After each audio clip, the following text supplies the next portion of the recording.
Good evening, everyone.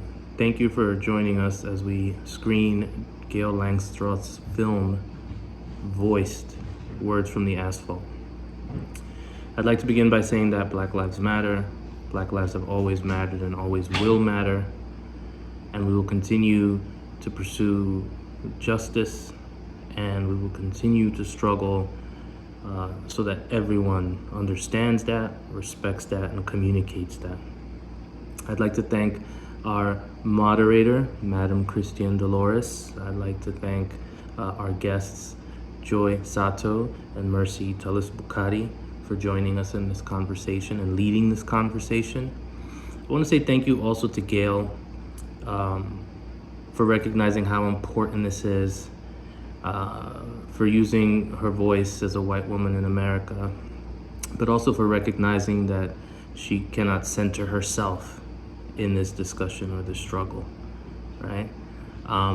We want, I guess, our white allies to contribute, right, to spread the word, so to speak, but we also want them to recognize that this is not about them centering themselves. And I appreciate the fact that Gail recognizes that. Please enjoy the film and the conversation, and I hope you'll participate in the chat and spread the word. Thank you. Mad love. I speak their names in memoriam. Ara Bosser, Botham Jean, Philando Castile, Alton Sterling, Michelle Cousseau, Tanisha Fonville, Akai Gurley, Gabriela Navarez, Michael Brown, Tanisha Anderson, Tatiana Jefferson, Angelo Cuento, Andre Hill, Casey Goodson, Angelo Crooms, Sincere Pierce, Rayshard Brooks, Tony McDade, Michael Ramos, Daniel Prude, Breonna Taylor, Manuel Elijah Ellis, Ronald Green, Gregory Edwards.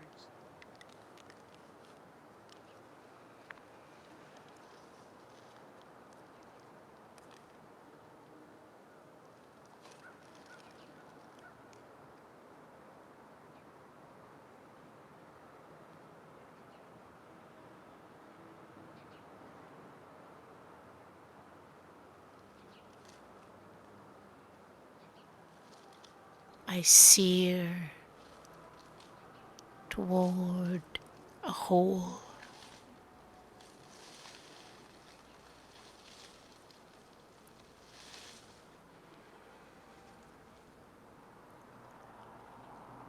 I gnaw this hollow.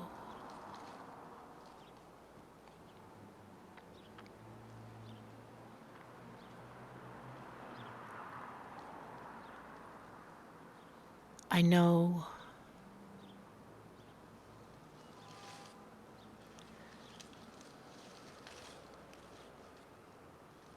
to be a white American now means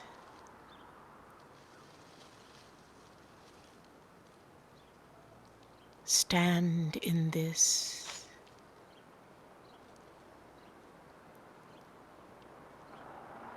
Feel.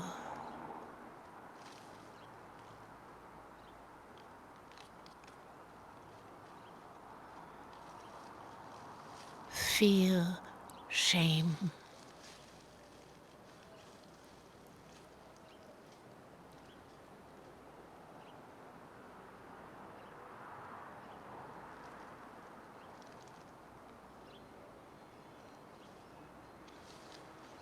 Feel the words King Solomon sang 3,000 years ago.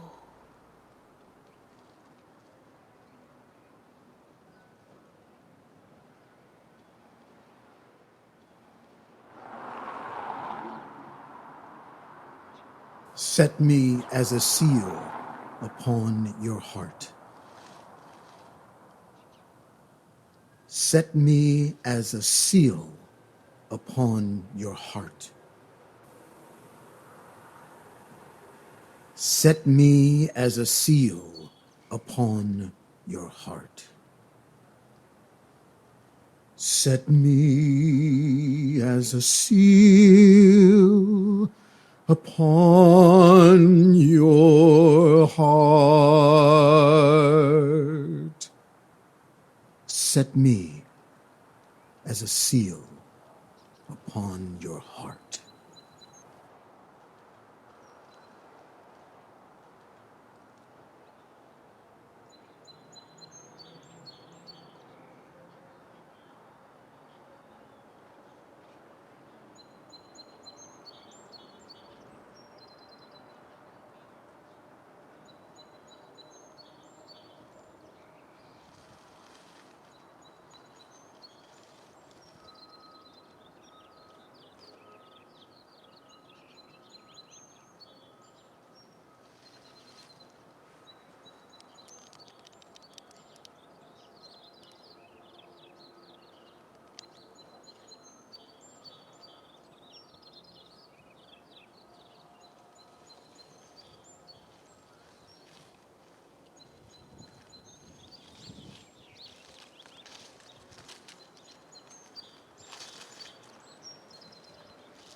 A metal trellis leans toward the stone wall. I train roses to slip through its ornate lattice. Yesterday, admiring thorns, small sailboats, miniature Mount Fuji's, concluding in a bent red point. I cut a stem for the thorns, not the rose. At my table desk this morning, one my friend Anita found in Berlin, Charlottenburg, leaves stretched, legs cut for my riding height. I hold my face in hands, elbow weight entrusted to table scarred oak. How much longer before burning cars, bullets cops, asphalt streets, our altar now. Before hate soothed to calm water, before fear and flaming, how much needs to change? How much needs to change? Before Fuji's are scaled and boats freed, full sail.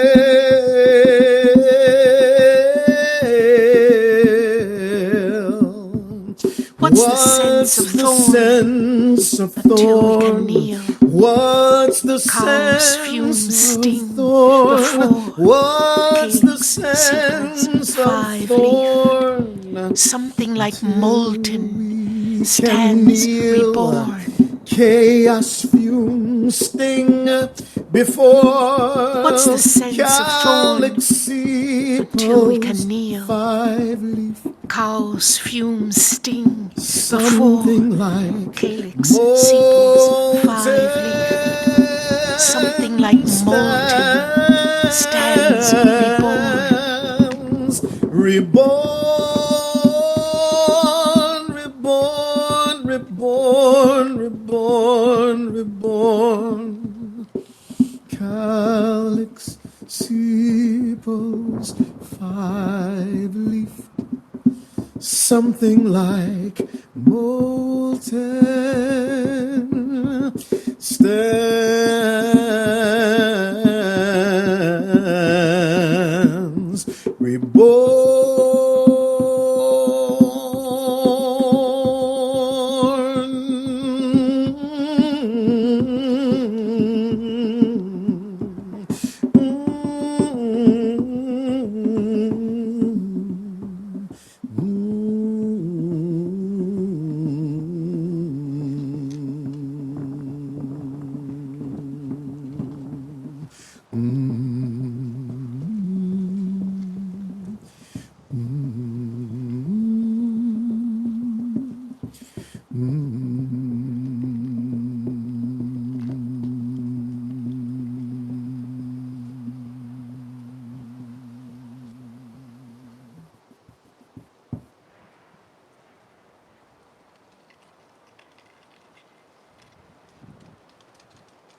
running. Christ Church, Pittsburgh.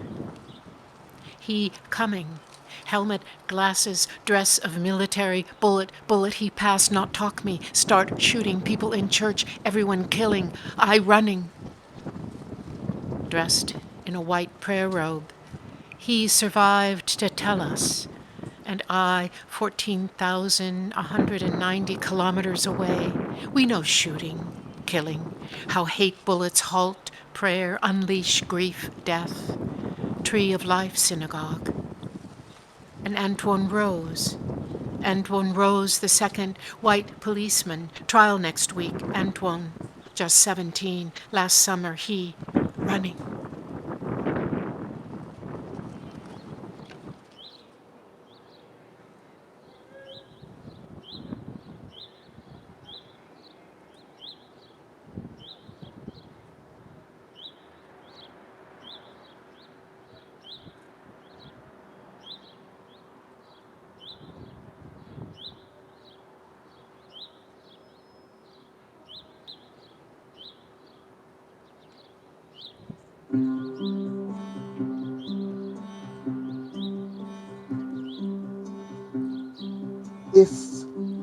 we take scourging, if we take the crown of thorns pressed into his head,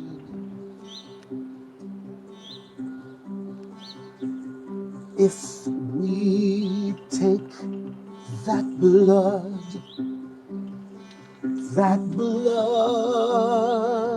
shed his head,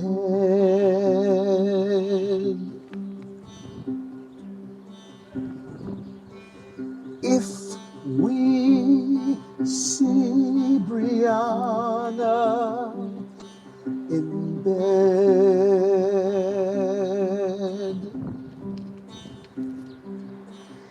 if we see Brianna, we feel bullets, we feel bullets strike her body, draw blood from flesh, draw blood from Brianna's body in bed. We feel bullets, thorns lacerate her death, a scourging.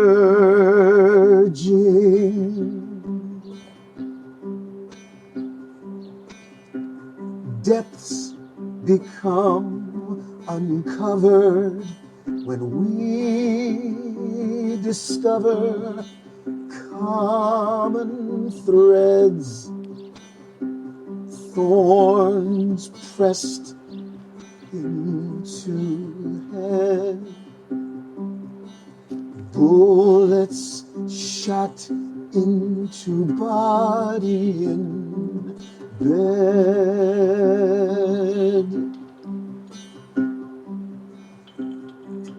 a scourging.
Irene in, hold back, swallow,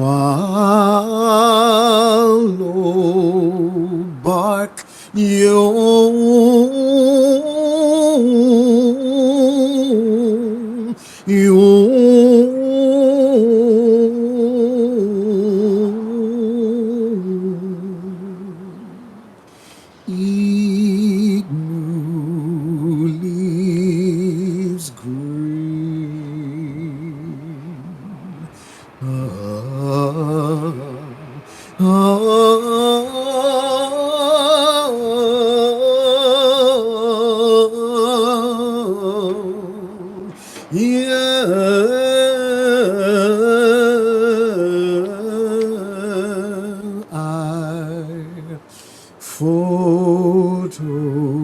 synthesize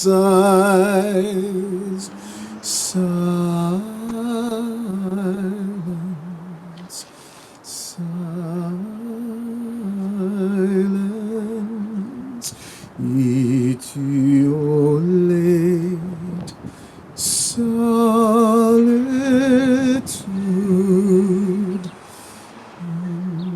into light.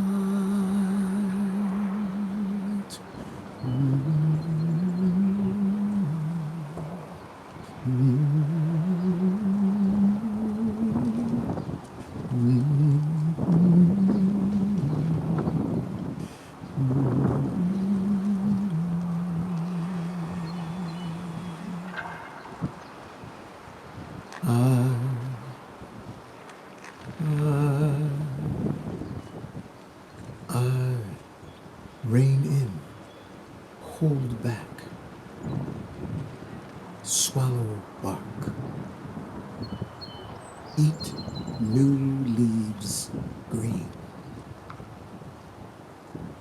I photosynthesize silence, etiolate, solitude, etiolate, solitude into light.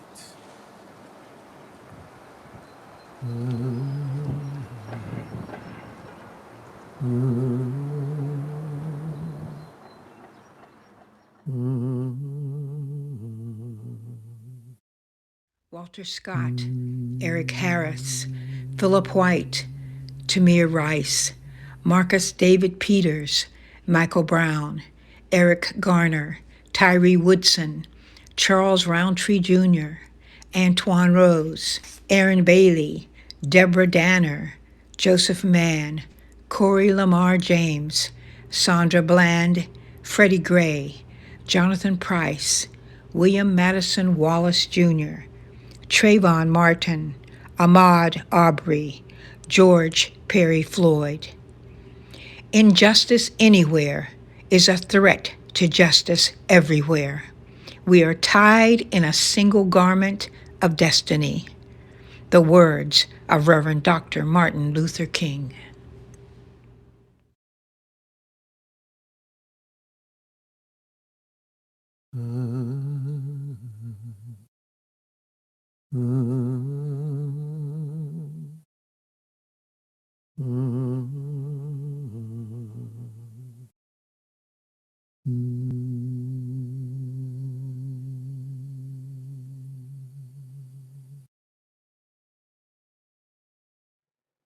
Evening, everyone. Thank you for joining us for the showing of this film, Voiced, Words from the Asphalt. As this film concluded, their names were said. So I would like to take just a moment. I would like to take longer than a moment, but we have a moment here to think about those names. Just have a moment of pause about the names represent people who were lost to other people. Those other people are fathers, daughters, mothers, uncles, aunts. Let's take a moment to think about lives that are lost to police brutality, specifically Black lives. Take a moment inside yourself to honor their names.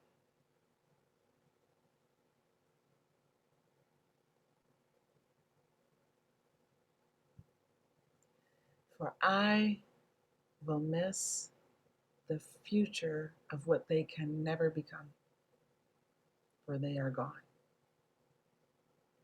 For I will miss the future of what they can never become because they are gone. Take a moment.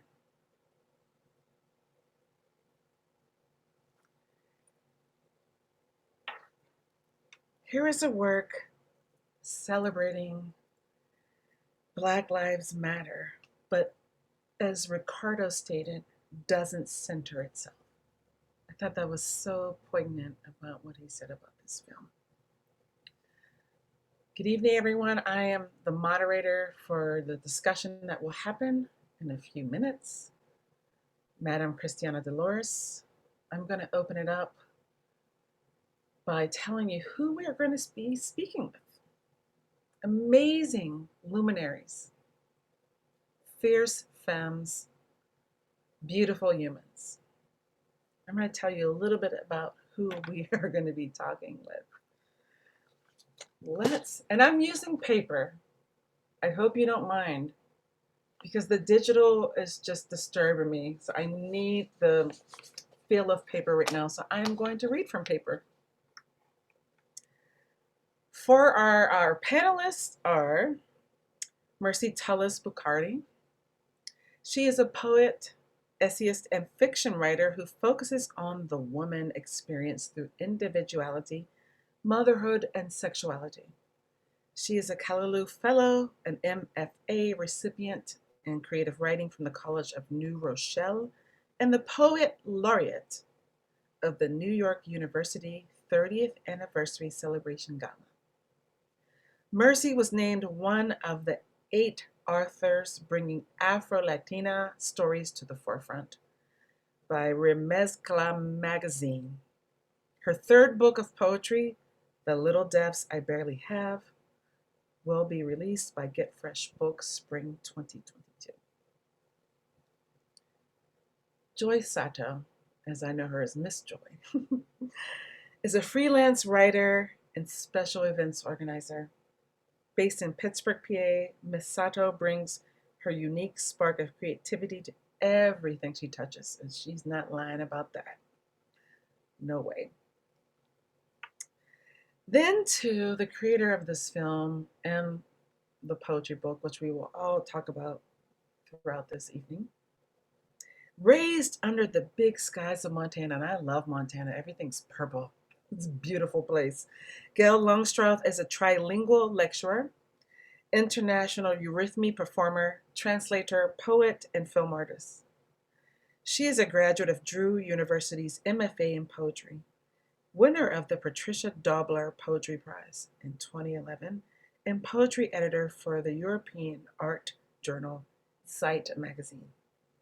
Get Fresh Books released Langstroth's bilingual Fire Garden, Jardín de Fuego, in 2020. Her upcoming stage production, Stilwater, Steelwords, will premiere at The Hague, Netherlands in October 2021. And I am your moderator. I am Madam Christiana Dolores. I am an artist, storyteller, object maker, soundscaper, cultural provocateur. A multi-platform, cross-disciplinary artist who employs sound, vision, text, and performance as storytelling tools to create radical, sometimes controversial cultural engagements. At the heart of my work is a humanistic empathy that questions our inability to coexist and reimagines new mythologies. First, we are going to begin this discussion with Gail Langstroth, and then we're going to open it up to our panelists. And Gail, you shared something wonderful from your friend, fellow poet Michael Waters. Is it okay if I read this? Because it's a great response to your film. I can't hear you, you're on mute. Good, I can now talk, yes. Is Hello. it okay? Okay. Yeah. This is poet Michael Waters' response to the film. Thank you, Gail. I found each piece intense, moving, and grief-stricken, and admire, as always, the seriousness of purpose you bring to each gesture, even if it's only bringing forward a foot or lifting of a hand. I like how at sometimes your movements coincided precisely with the words. Spoken or lyrics sung, elbow, exclamation point, then floated away from them as though you were deepening into yourself, finding what remained unspoken. The setting was remarkable. The graffitied walls, the plastic bags, the occasional sounds of the wind, all adding more texture to each piece. Great to see you doing what you do so well, and doing so in response to and in concert with Black Lives Matter. And now another name, Dante. The list extends. And your piece, in lieu of a service, or instead of offering a service in which we can all participate to share our helplessness and sorrow. Thank you. By the way, that second piece was the one in which you lost apparently one black sock. Did you check the dryer? And I love that because, how you look during this. Well, I will ask you that as I ask you these questions. So I'm going to open this up. What essentially drove the creation of this work? I mean, in a world of white silence and complicity, how did you find your voice? Well, this didn't happen because I was seeking it to happen. Rather, I'm sitting here in lockdown in this room where I am now, and I start taking walks, and the abundance of robins, I'm counting robins, and then the abundance of people dying through COVID, I'm counting that, I'm aware of that. And then all of a sudden, these innocent Black people, one after another after another. So I look at this and I say, what's my role here? How can I even begin to understand, feel what my Black brothers and sisters have gone through, are going through? So I began to face each death through placing a marker in what is now a cemetery garden in my backyard. A simple marker, handmade usually, and then writing a poem. Researching the lives of the people who had been shot, researching the policemen, their lives. And I must say, after a year and a half, I stand in awe of the word and the poem as an art form, because I think it was only through that I could begin to approach this pain and feel it as deeply as I could. I mean, sometimes I was in lockdown for 5 days, 3 days, 8 days. Joy was always the first witness of these poems. We were in constant contact. I also had a group of Mad Women, which is a great writing group here in Pittsburgh. They were also helpers, first readers. So there are a lot of people involved in all the levels and layers of what is now a final manuscript. So I didn't go out seeking to create this book, this new book, with that as the theme. Rather, it happened out of what all art happens, out of an inner necessity. You can't control it. You have to do this or you do not live. As you were talking about how this piece came to be, you said my Black brothers and sisters. Yeah. And not in a possessive manner, but in a connective manner. Can you talk more about that? Like, how is it that you feel connected? I mean, we are watching so many unbrown and white people who seem very disconnected to Black and brown lives. So how is it that you feel connected, that you can refer to them as brothers and sisters? Well, first and foremost, the voice of the singer on this film is Fred Johnson. This is a Black artist living in Florida. We've collaborated many, many, many years together. And he's my go-to person when I have very intimate questions about this. Because being raised in Montana, Blackness wasn't a real issue. There were the Native Americans. I ran track with them. I ran against them.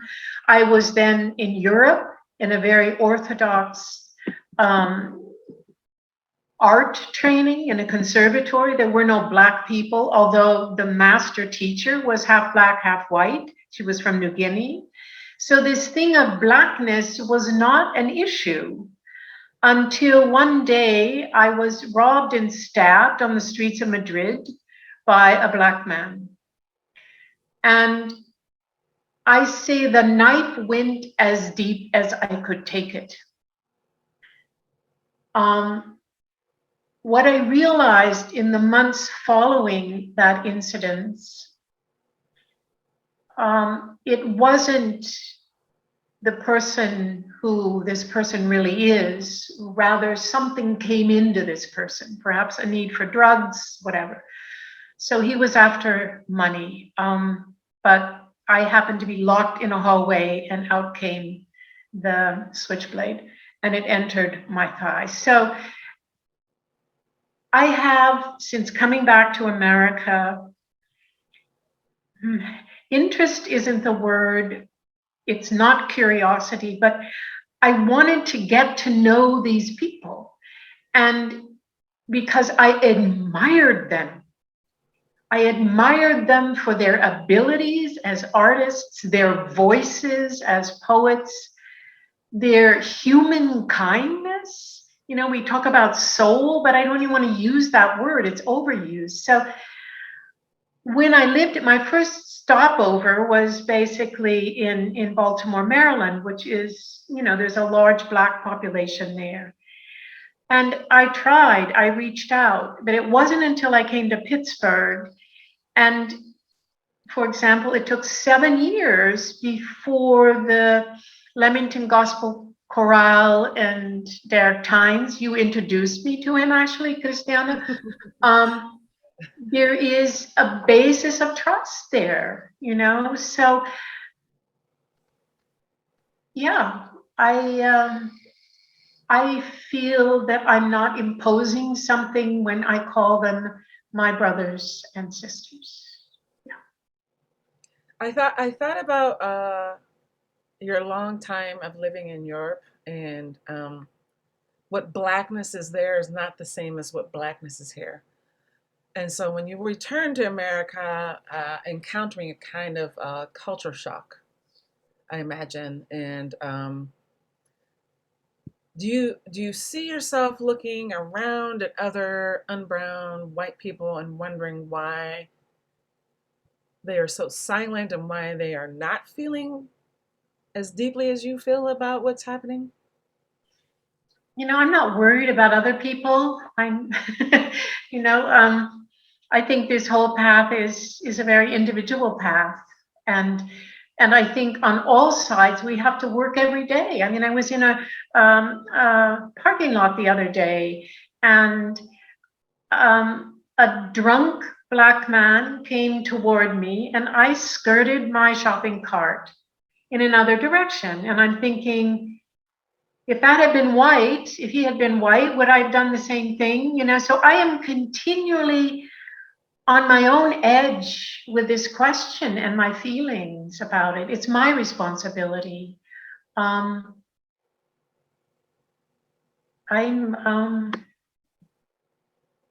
hope, I wish, but I mean, here I had a birthday party years ago, and it was here not too far away on 2 chairs where Brenda Tate, the first African-American policewoman here in Pittsburgh, and another woman who came to the party had a real meltdown together.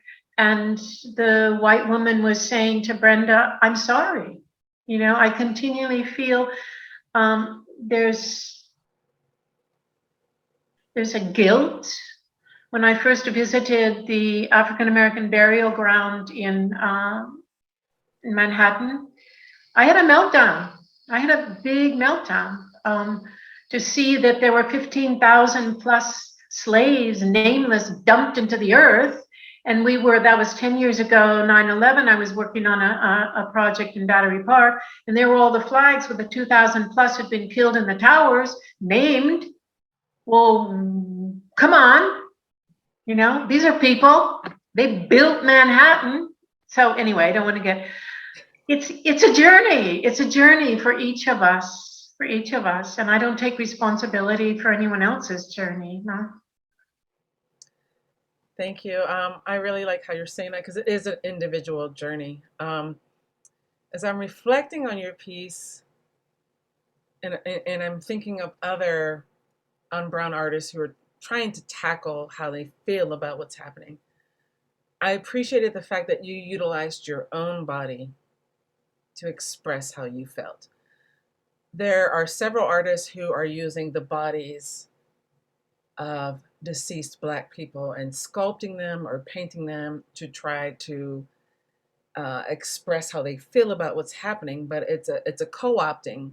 It's a continued abuse by co-opting the Black body to express how how you supposedly feel upset about what's happening. So that's what I really loved about your film, is that you utilized your own body and your own voice to talk about how this pain is affecting you.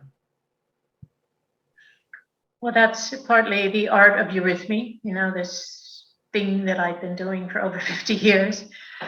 But also this film is a significant step. There are a lot of imperfections in it. Wilkinsburg is spelled improperly at the end.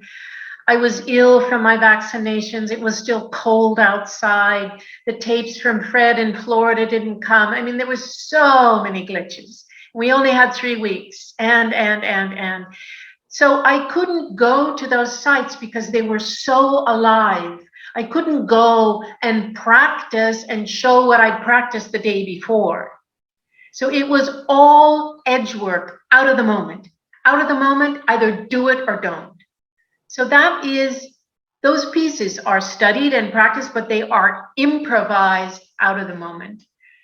And, I was really loaded with a lot of not anger, but all these tapes and the this and the that and the whatever. So I go to that Breonna Taylor about year 0, the scourging, and I just did it right then and there because I was so, I was hyped up with a concern, and the whole thing was incredibly painful. And I'm not asking for, anyone to clap, but it was edge.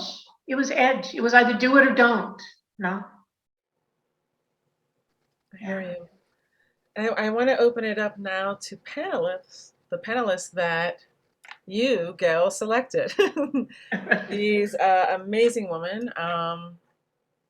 Mercy, are you there? We're going to be joined by Mercy and Joy Sato. And let me see. And I'm going to put Gail's email address in the chat. So if you have any further questions, you can feel free to email her. Are you ready, Gail? Here we go.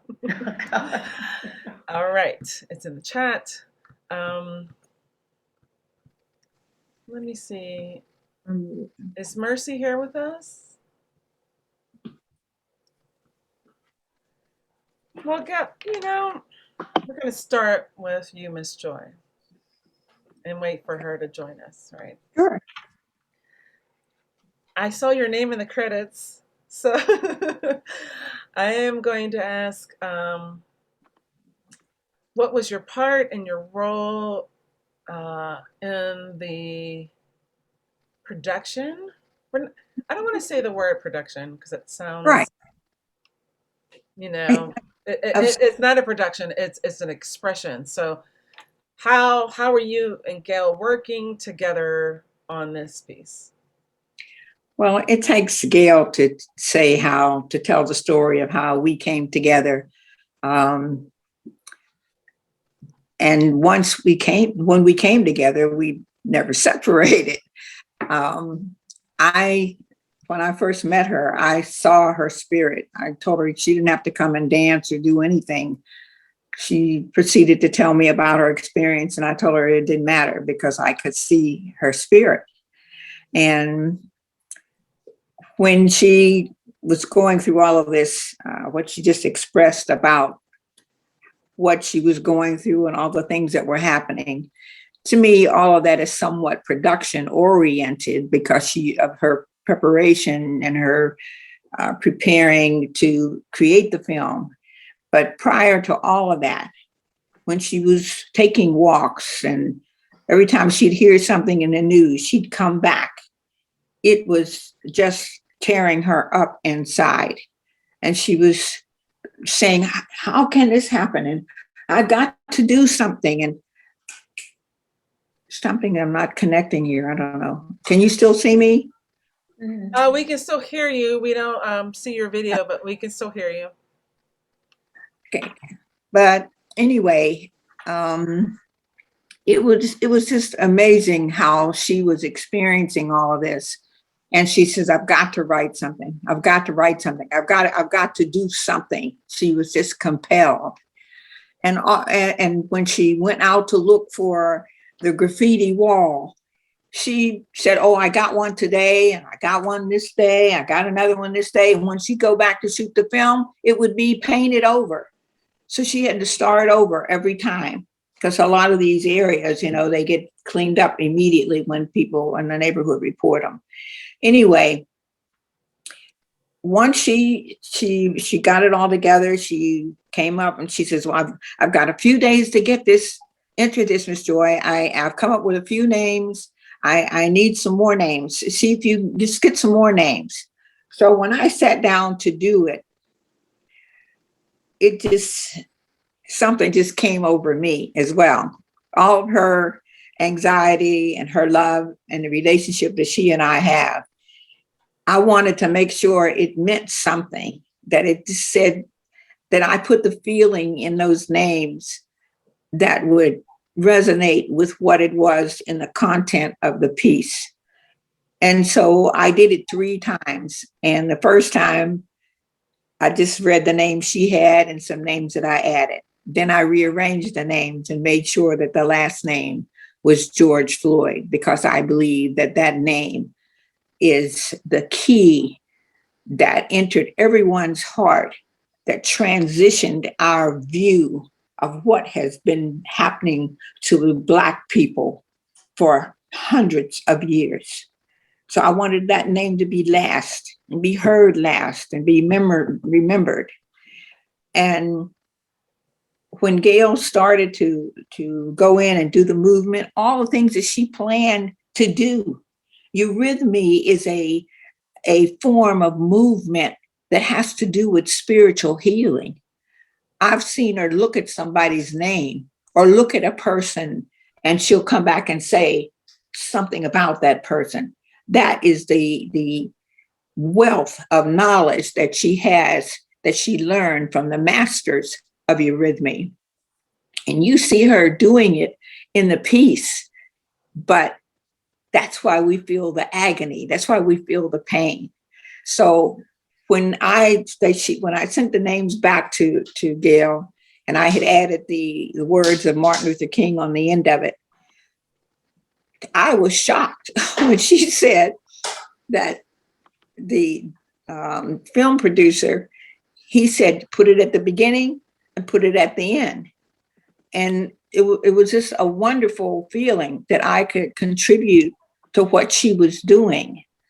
And I did it, like I said, that third time I did it, I was so moved I had to slow down. At the beginning, you can kind of tell. I mean, I know myself, I was going almost too fast. So I had to slow down. And at the end, because I wanted it to mean something. But the thing that I want to say about this before I stop is that all that Gail has done, we've talked about her as a white woman, not centering herself and all of that. It had nothing to do with it as far as I'm concerned. Nothing. It had to do with her humanity and her heart and her conscience. And she's willing to talk about it. She's willing to confront it. That's the difference between Gail and just your average person, I mean, in my culture and her culture. But she's she's willing to talk about it. And that to me is so powerful about this piece. You can't separate the piece from the producer, from the writer, from the poet, from the dancer. You can't. So when you look at the piece, you hear about Gail. I hope that it will be an example of how you might proceed in doing your part regarding the systemic racism in this country and people who don't want to talk about it and don't want to face it and don't have guilt or whatever it is. She's a wonderful example.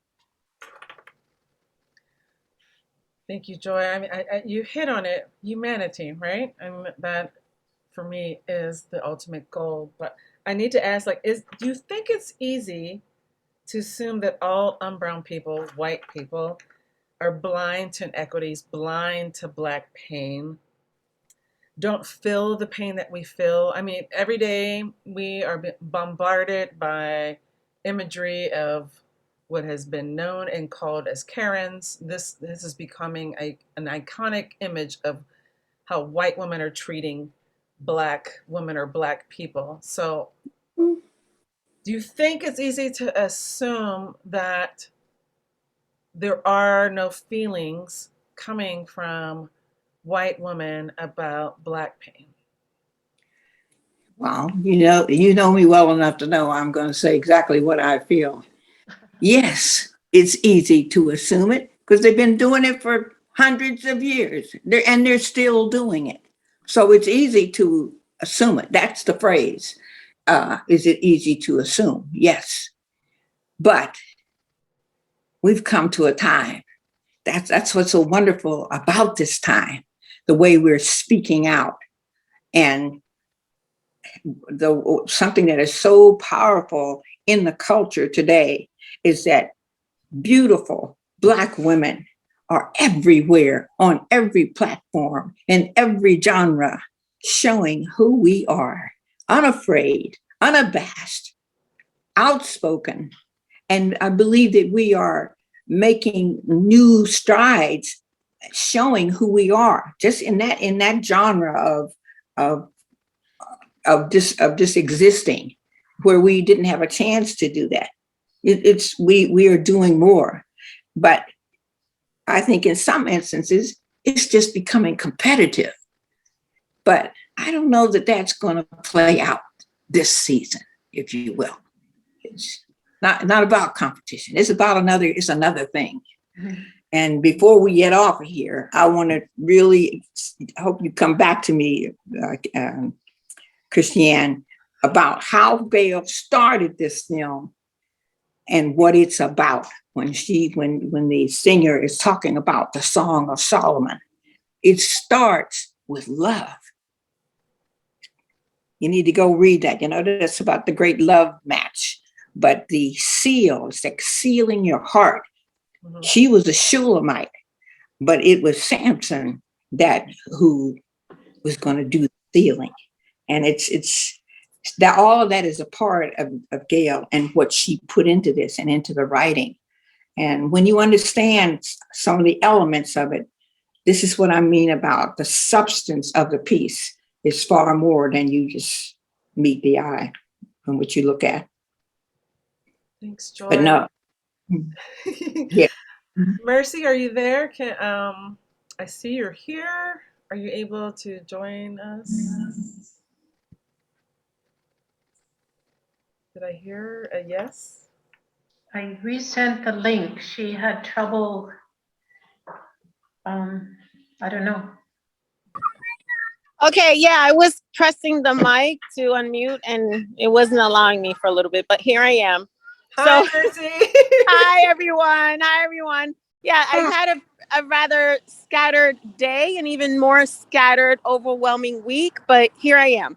So I'm actually, I can turn my camera on, but I'm walking outside because it's very noisy where I am now. So you'll get to hear like some nice street sounds in Brooklyn, and people are walking home, and I wanted to make an effort to still come to this meeting regardless of what was happening to me this week. One of my closest best friends died a few days ago, And you know, when I first got into our meeting, I was feeling very sad because the sadness of all the killings of Black men just came to me, and then it was that much more compounded with the death of my friend, who was also a Black man.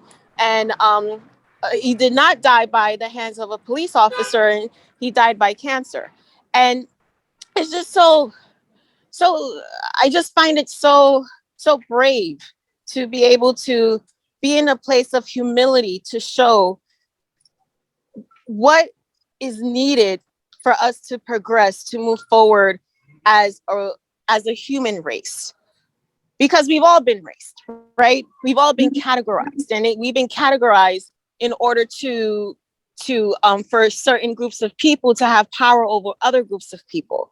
And I find it admirable and brave when when someone from a race of power, from a place of power, is humbling herself to say, this is what needs to get done. This is how I feel. I recognize who I am. I recognize my position in this place, in this world. And I am humbling myself enough to admit to that. And I need everyone to see what we need to do, how this is not only pain for certain groups of people, but this is pain and hurt for everyone.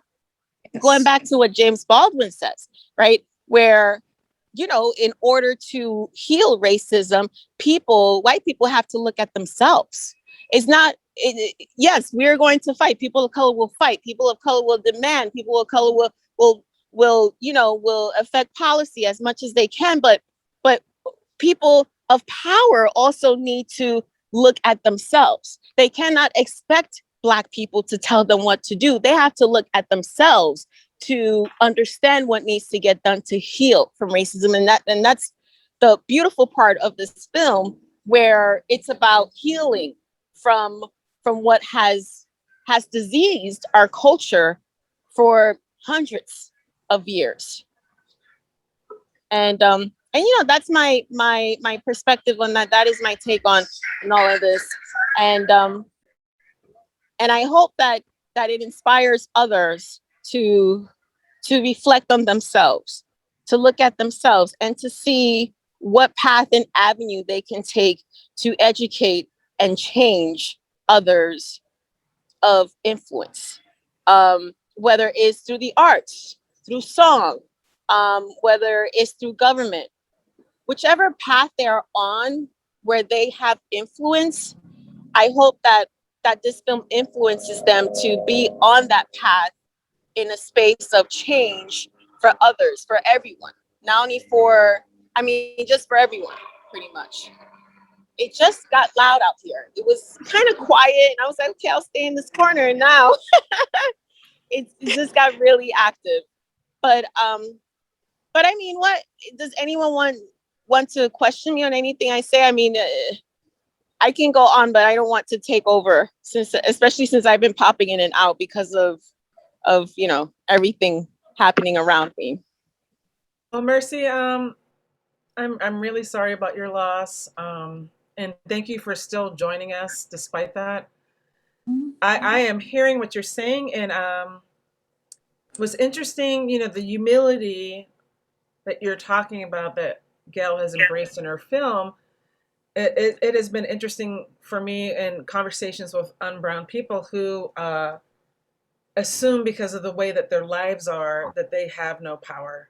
They have no reason to be humble or have humility, because they don't quite understand, even if your life isn't the best, you still have more Yes, than we have, because you are white and can access power at any moment. Yes. You can exactly. access Right. whatever you need at any Exactly. moment. And so, like, there's this Exactly. kind of the dissonance that happens where I think a lot of unbrown people feel like they have no power, because they don't see themselves as powerful, because maybe they too have cancer or have lost their jobs or whatever. But regardless, you still have access to power. At any point in time, you can access whatever you need: healthcare, housing, everything. Yes. So thank you for stating that, and it kind of leads into this, and you might have answered it already, but I'm going to go ahead and ask it. Can an unbrown woman, and let me clarify what I mean by these things. When I say unbrown, I mean a Euro originating pale skinned person. When I say white, that is a person who is just dedicated to white supremacy. Oh. They have decided that that is what they love and what they are going to uphold. I look at a lot of unbrown Euro originating people as confused, as on the fence, as yet quite not understanding their position. Right. So I just wanted to clarify what I mean by these these two things. So can an unbrown woman with white skin talk on the subject of Black Lives Matter authentically? Joy, Mercy. I don't think so. I don't think so. But it doesn't mean that they can't have feelings or concerns or that they're not cognizant of what has happened. And they want to be curious about, why is this happening? Or that it motivates them in a different way. But I don't think they can because they're not black. I just don't. However, look how many look at the movement now with young people with this generation. Everyone is there because it has to do with justice. It has to do with right and wrong. It has to do with our humanity. They may not be able to speak to the many years of racism and cruelty and killing and all of the unjust things that have been done to us. But I do believe that there is a new consciousness about what has been done. And that some people do want to know what can they do. I mean, I'm in a couple groups where I experience it all the time. And some of them are even looking now. They don't know what to do, but at least they're saying so and they're asking. And it has to start somewhere. And I believe it has to start with the conversations. Our government, they need to deal with the system. System is, they need to deal with that. But on a day-to-day level, we as citizens, as neighbors in our communities, we need to start the conversations, talking to one another, doing things for one another. And it starts with our heart. Not your conscious, not your soul is your conscious mind as far as I'm concerned. And your soul is about what's on the earth, what's in the world, what's in the system. Not that. You got to go in here. It has to start from here, the desire. I love that you're saying that. I was once asked in regards to my own work, which I think is, Gail and I are pushing boundaries, right? As peers and as artists. Mm-hmm. Are you trying to change minds? And I said, no, I'm trying to change hearts. You can't change minds. Absolutely. Minds decide whatever they want to believe. They can Yeah. fool themselves into whatever. We see it every day. We see it, right now, what's happening. Hearts, once touched. Yes. But Mercy, what is your thought on that question?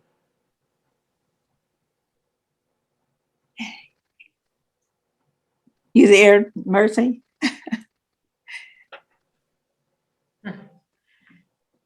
She's in Brooklyn. It might be too loud there. Might be too loud in Brooklyn. Mm-hmm. All right. Well,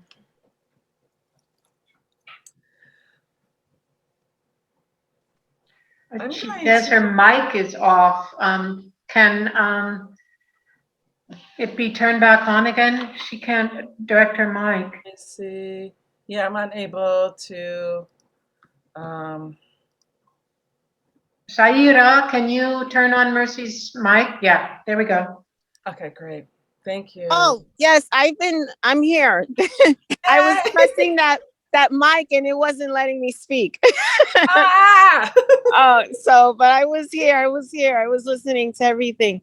So the question is, are unbrown people, should we give them the space to speak on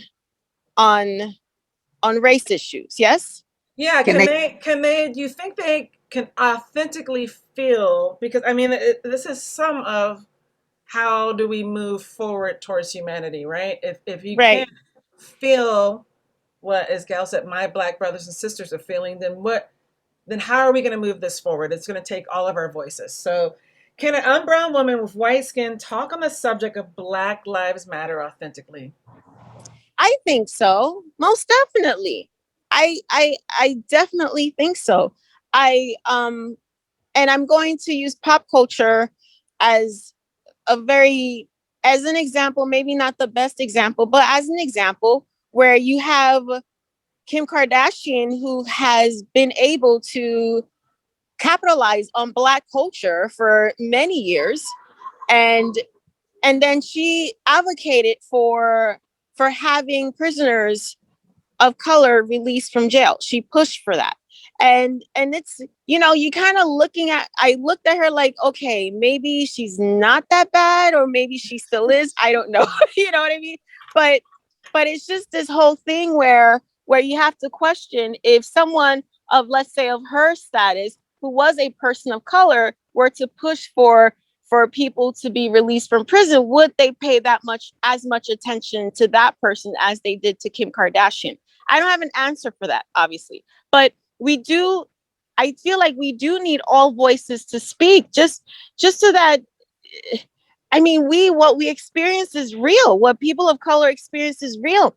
And other people didn't realize, had no idea how real our experiences were until they saw a man getting squished under a police officer's knee for 9 minutes. That's when people were like, oh, okay, this is what you've been talking about all these hundreds of years. Hundreds. And Yeah. we didn't know, but we've been telling you. You know what I mean? And I think with all of these eyes and all of these voices participating in this movement for change, it would be that much more impactful, as opposed to I mean, we're strong, granted.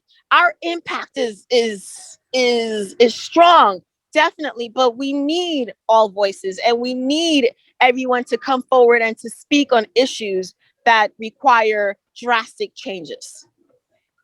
Right. And may I add to that, Christiane?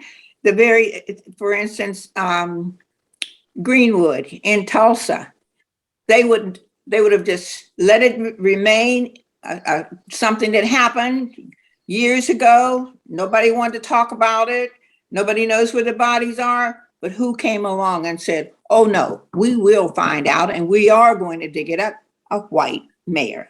So what you're talking about, he used his authority. And I understand that, but I still don't know that he can talk about, he's saying that Black Lives Matters, and he's using his authority. And now, like you said, using pop culture, I think that there are instances of things that are happening now. But I guess when I think of it, maybe that's because I'm old school or I'm older.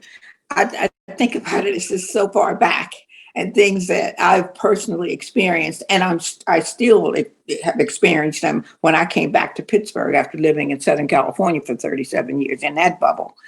That, it's a different thing to me. Talking about, Black Lives Matter. Yeah, you need to understand it, because some people, all lives matter, but they don't understand. When you talk about specifically, I think you have to have some other knowledge, a deeper perception of Black lives to know that they matter. Thank you. And I we're coming upon the time, and I this has been a very engaging discussion. I want to ask both of you, you know, as I mentioned earlier, how Gail has utilized her own voice and feelings and emotion and art to talk about how it was affecting her. So, when both of you first saw this film or watched it a couple times, what were your thoughts? What were your initial thoughts about it? As women of color, as artists, as poets? Mercy, you still there? Well, I'll let you go if you're there. Okay. Can you hear Okay. me? All right. Okay. Yes. I it was a journey for me. Just watching the film. It took a couple of minutes to actually be pulled in, and it was meditative. So once I was pulled in, I was watching the movements, and I was looking into the background, the graffiti in the background, and then I went back to the movements, and then I saw that I saw the litter everywhere, and I was listening to the poetry, and then I looked at the movements. It was very meditative, and then I felt like it was this unique space of calm and anxiety where the meditative space that Gail brought me into offered me this calm, but then there's that reminder of why this film was happening.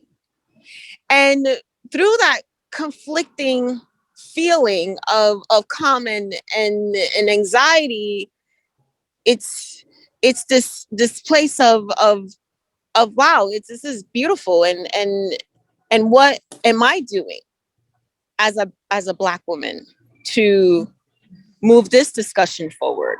What am I doing as a Black mother with a Pakistani Black son to move this discussion forward? So it was in that meditative space, it became reflective. It made me see myself. It made me criticize my role in moving racial relations forward to a place where my children can exist as individuals, as human beings, regardless of what their ethnic and racial backgrounds are. Oh, thank you, Miss Joy. Yes. Well, when I first saw it, because let me tell you this also, even though I went through all the things I went through with Gail and her thoughts and her feelings about the film, she did not want me to see it until I think I saw it when it was presented in Germany, right, Gail? I didn't see it. She didn't want me to see it because she didn't want me to have any prejudgment about it. And so when I first saw it, I was just really filled up.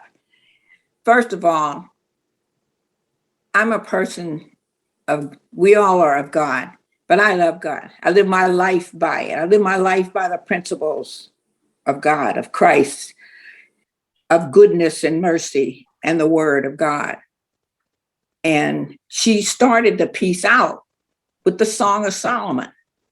And that seal put a seal on my heart. It's talking about love, all of our hearts. It's about love. God created all of us. All of us have that capacity, even the murderer. Every one of us has that capacity, but we all have the freedom of choice. Do we choose this to live by, or do we choose this to live by? And that word has given my people, my culture, the courage. It's still from day one, from early slavery all the way till now, it is the thing that has sustained us. And when I look at the young people who are walking and marching and talking and totally unafraid, totally committed, I still think it is the value and the principle of Martin and nonviolence. But they want that, but they want somebody to speak. They want change, and they're willing to stay there, and they have the strength and the courage. And it's just a wonderful thing to hear this word. And that's what led me to that phrase to what Martin said, because it says, in a real sense, all life is interrelated. All men are caught in an inescapable network of mutuality. tied in a single garment of destiny. Whatever affects one directly affects all directly. I can never be what I ought to be until you are what you ought to be. And you can never be what you ought to be until I am what I ought to be. This is the interrelated structure of reality. And we have got to get it, because the scripture that says it all is, if my people who are called by my name, his name, the creator's name, will humble themselves and seek my face and turn from their wicked ways, then I will hear from heaven and I will faithfully return them and heal their land. Our land is sick. So, and we've got all of these arrogant people walking around who can't do anything to heal it, but the creator can. And I believe that we as a people, as humans, must have our minds need to be renewed, and it needs to be renewed by who we are and what we are, and taking an honest look. And that honesty has started with us, the killing of us. Like Mercy said, it had to take somebody's knee on somebody's neck for and technical digital capabilities for us to understand. When I was looking at the 9/11 the other day, and a policewoman said how she went in a building and tried to tell the other people about coming out. The towers had, the planes had gone in and hit the towers. It made me think about the people who don't want to listen to us now to heal the land. They just said, oh no, they ignored her. So we've been doing it. It's us. It's our humanity. We've got to go into a new level of thinking. We need to be transformed by the renewing of our minds and our hearts and our spirits, if we are going to change this. Because if we don't, I think we're calling out the consequence. We know what that is. We have to come to a new understanding, and it's got to be changed, because God is not going to let it go on. That's why all this has happened, because something has to be done about it. It's been wrong a long time. God don't like ugly. That's right. Thank you, Mercy and Miss Joy. Before I close it out, and we have some closing statements from Get Fresh Books. Hearing everything that Joy and Mercy are saying, I'm thinking of Gail. I'm thinking of your film as an embodiment of honesty, humility, and humanity. Yeah. And I'm hoping that as people continue to view your work and your film and hear the singer and see they take in the whole experience of what I feel that it is beckoning us to do, which is to be honest and humble in our humanity. Yes. So I want to thank you for making this work. Thank you to all artists who are calling us to wake up. Yes. So thank you for calling us to wake up. And Syra has some interesting, wonderful information about how you can learn. Oh God, the dog has awakened. My apologies. Tell us more about Gail's book, more about Get Fresh Books, more about the film. And thank you, Get Fresh Books, for hosting this incredible evening. Thank you, Miss Joy. Thank you, Mercy, for joining us. It's been a wonderful evening. As I put in the chat Gail's email, and you can feel free to bombard her with questions. And I'll hand it over to Syra, and I'm going to put my mic on mute. I feel like Christiane really covered a lot of what I was going to say. I'm really going to say, provide everyone with logistics of how to keep in touch with everyone else and also connect to Gail's work. So I will also be dropping it in the chat, these links. So yes, thank you everyone for coming. Thank you to Christiane for moderating this lovely discussion and having great questions. Thank you, Gail, for your film and also your book that's being published with us. And also thank you, Joy. And then Mercy had to go, but also thank you to the both of you for all your answers during the panel discussion. I have dropped links in the chat so you can buy Gail's book, Fire Garden or Jardín de Fuego, at getfreshbookspublishing.org/shop. You can watch her film also through on Vimeo, so I put the link in there, and you can find out more about Gail's work and also contact her through her website, which is at wordmoves.com. But yes, thank you so much everyone for coming. Okay. Thank Good night. you. Thank you. Good night. Love you, Gail. Listen, you guys rock. What do I do without you? We're in it together. Christiana, you're a master. Okay. We need to go out and have a drink now, but we can't do it. Because we'll spread all over the world. Okay, good night. And to all the Good night. participants, good night. Good night. Yeah.